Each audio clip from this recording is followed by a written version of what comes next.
Can you tell the difference between these bottles? I can't. A number of juice companies have turned to bottles that resemble alcoholic containers.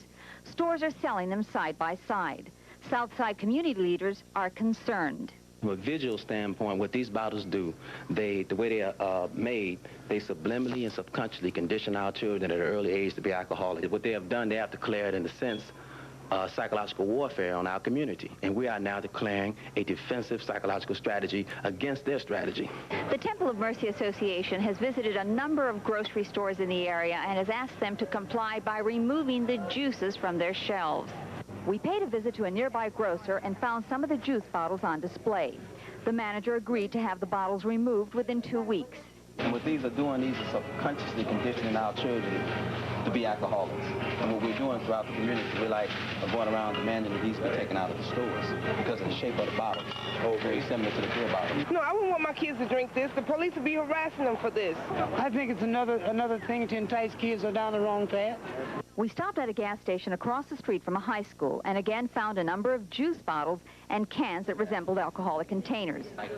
The owner was asked to remove the bottles and agreed. Yeah, we have to go with the community. What community wants, that's we have to go through with those things. Religious and community leaders are also mobilizing to rid stores of toy beepers, which they feel will lead children to emulate drug dealers. On the South Side, Teresa Gutierrez, Channel 7 Eyewitness News. Well, parents are now getting signatures on a petition calling for a ban on those products, and they plan to present them to City Council. A West Side man's facing charges tonight following a shootout with Chicago. Package that look like wine coolers and beer.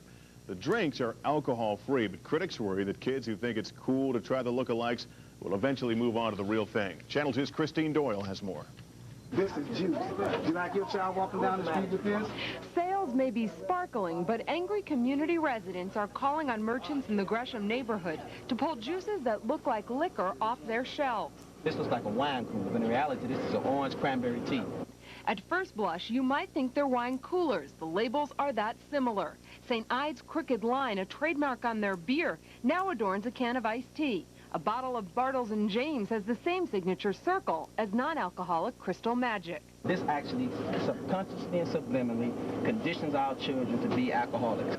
Once confronted, store owners say they're not to blame. It's not our fault, it's the company's fault. They're the one who's selling this stuff. One of the juices, Everfresh Triple Berry, is made right here in Illinois. When we tried the company, they refused to comment. But critics are undeterred. They're at streetlights, walking the sidewalks, gathering hundreds of signatures each day. If we don't do something about it now, it's going to be too late to do it later. Right. It's got to be stopped. If it don't be stopped, it's over. The message that bottles like these don't belong in a child's hands. We don't want our young brothers and sisters growing up drinking out of bottles like that. That's provoking them to drink liquor and wine. Now, protesters are planning to take those petitions to City Hall, and they're also threatening to picket outside the Everfresh Juice Company headquarters on Wacker Drive. And Linda, the group tells us that 3 of the 5 stores they went to today agreed to stop selling those drinks. Thanks, Christine.